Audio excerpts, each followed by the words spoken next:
12% 15% mutual फंडमध्ये return मिळतील असं सांगून सुद्धा तुम्हाला तुमचा पोर्टफोलिओ मायनसमध्ये दिसतोय, तर मित्रांनो हा व्हिडिओ फक्त तुमच्यासाठी आहे.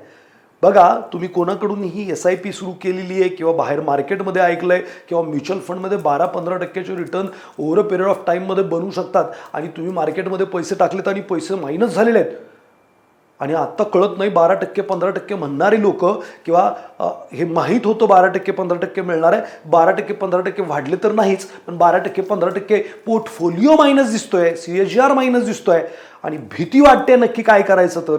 तर मित्रांनो हा व्हिडिओ शेवटपर्यंत पहा आणि अशा ज्या लोकांनी इन्व्हेस्टमेंट केले त्यांची इन्व्हेस्टमेंट मायनस दिसते आहे अशा लोकांना नक्की हा व्हिडिओ शेअर करा. नमस्कार मित्रांनो, मी आकाश गोंदावले, फायनान्समध्ये मागची 22 वर्ष झाले काम करतोय. मित्रांनो, म्युच्युअल फंडमध्ये ओव्हर अ पिरियड ऑफ टाईममध्ये आम्ही हमेशाच सांगतो की तुम्हाला 12-15% रिटर्न मिळू शकतात.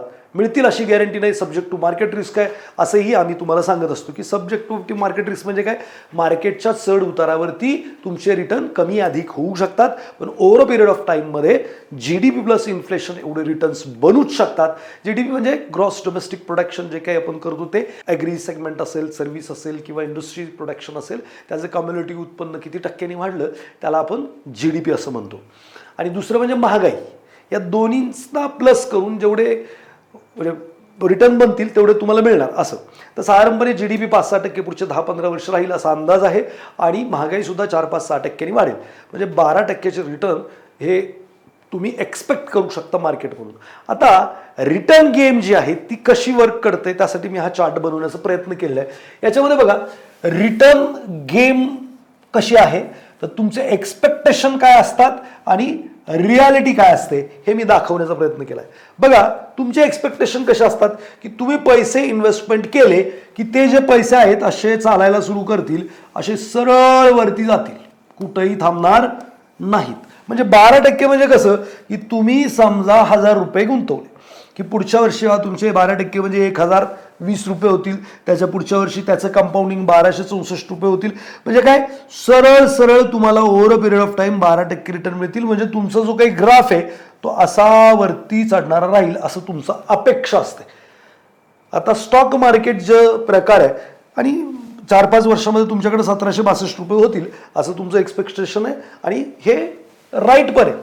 पण स्टॉक मार्केटमध्ये तसं होणार नाही. काय होणार, तुम्ही पहिल्या वर्षी पैसे टाकले की दुसऱ्या वर्षी, उदाहरण आहे, पहिल्या वर्ष तुमचं कोणतंही असू शकतं, पहिल्या वर्षी समजा 8% रिटर्न मिळालं, लगेच तुम्ही पॅनिक होता, अरे 12% सांगितले होते, मला तर अपेक्षित होते की 1120 रुपये होतील, इथं तर 1080 रुपये झाले, काय झालं, 8%च रिटर्न मिळाले. हे तरी प्लस आहे, चांगलं आहे. पण त्याच्या पुढच्या वर्षी 14% मायनस आहे मार्केट. 14% मायनस म्हणजे तुम्हाला पाहिजे होते 1254 रुपये आणि तुमच्याकडे राहिलेत फक्त 929. म्हणजे तुमची प्रिन्सिपल पण खाली गेलेली आहे. आणि या ठिकाणी मात्र तुम्ही एवढे काही पॅनिक होता आणि तुम्हाला वाटतं सगळं जग बुडलंय आणि तुम्ही सगळं काही बंद करून विकून त्या मार्केटला शिव्या घालून शपथ विपत घेऊन निघण्याच्या तयारीत असता. घरी जायचं, परत काय इकडे फिरकायचं नाही, आपलं चाललंय ते योग्य चाललंय अशी तुमची काहीशी मानसिकता असते.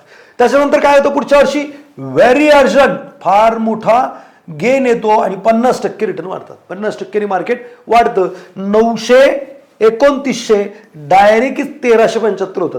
तुमचा अपेक्षा कधी सरळ सरळ 1400 होणं, पण तसं नाही झालेलं. आणि हे परत त्याच्या पुढच्या वर्षी परत 3% मायनस होतं. तुम्हाला अपेक्षित असतं 1554 रुपये व्हायला पाहिजे, झाले 1333च.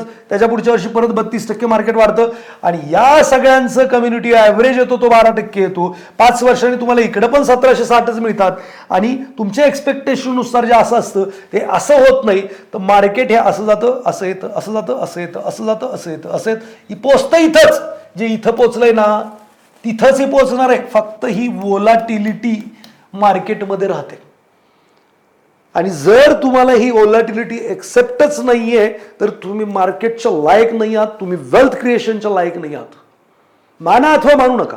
मी पुढचा व्हिडिओ आहे याच्यावरती बनवणार आहे की जगातले 1% लोक कुठं पैसे गुंतवतात, 90% पैसे लोक कुठं गुंतवतात, 9% पैसे कुठं गुंतवतात. त्याचा एक सर्वे माझ्या हातात आलाय आणि छानपैकी मी तो तुम्हाला डिलिव्हर करणार. तेव्हा तुमच्या लक्षात येईल की आपली जी मानसिकता आहे, जर आपण वोलॅटिलिटी सहन करायला तयार नाही, जीवन उलटायला, मला सरळ सरळ सरळ सरळ ग्रोथ पाहिजे जीवनामध्ये, तर ती तशी मिळणारच नाही. तुमची ग्रोथ ही कशी असणार, असं जाणार, असं जाणार, असं जाणार, असं जाणार, मग वर खाली असणार.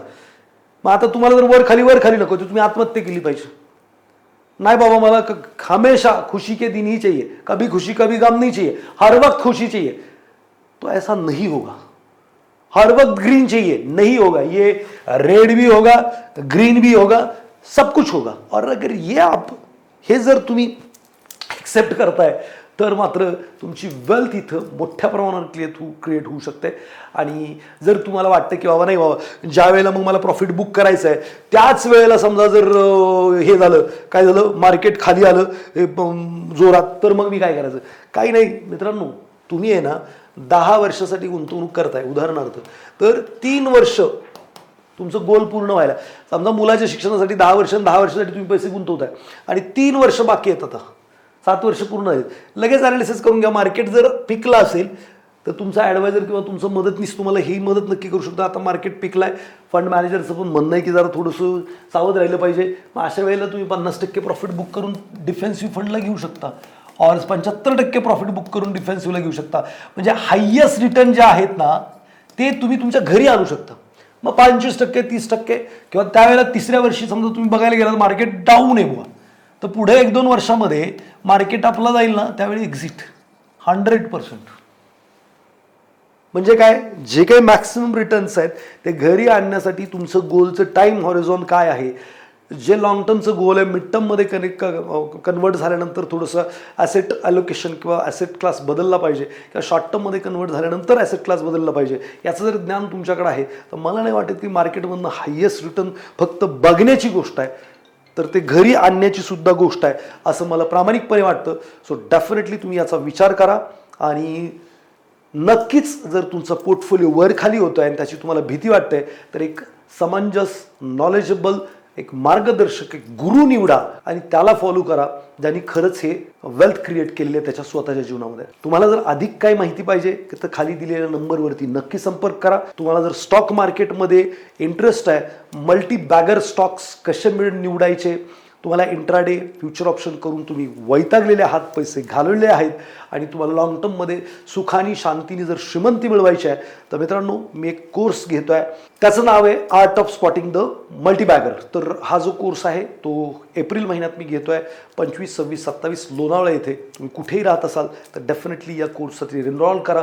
मी माझ्या आयुष्यात शिकण्यासाठी फक्त तुम्ही जर विचार करत असाल मी कोल्हापूरला राहतो किंवा मी नागपूरला राहतो, तर मित्रांनो मी शिकण्यासाठी सिंगापूर, दुबई, कितीतरी देशांमध्ये गेलो आहे किंवा भारतामध्ये सुद्धा वेगवेगळ्या ठिकाणी ट्रॅव्हल केलं आहे आणि त्याच्यामुळेच मला वाटतं की माझ्या अकाउंटचा बॅलन्स फार मोठा, चांगला, हेल्दी झालेला आहे। सो तुम्ही सुद्धा पुणे लांब आहे, लोणावळा लांब आहे असं काही विचार करू नका। खाली दिलेल्या नंबरवरती संपर्क करून आपलं सीट बुक करा।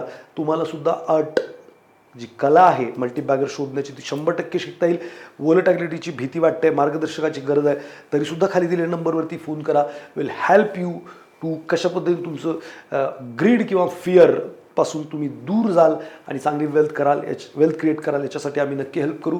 हा व्हिडिओ जर तुम्हाला आवडला आहे तर लाईक नक्की करा, तुमच्या मित्रमंडळींना शेअर करा, जेणेकरून ते घाबरून एक्झिट नाही करणार, तर मार्केटचं जे काही स्वभाव आहे ते समजून घेऊन त्याच्याबरोबर लॉंग टर्म इन्व्हेस्टर राहतील। तर भेटूयात पुढच्या व्हिडिओमध्ये। धन्यवाद।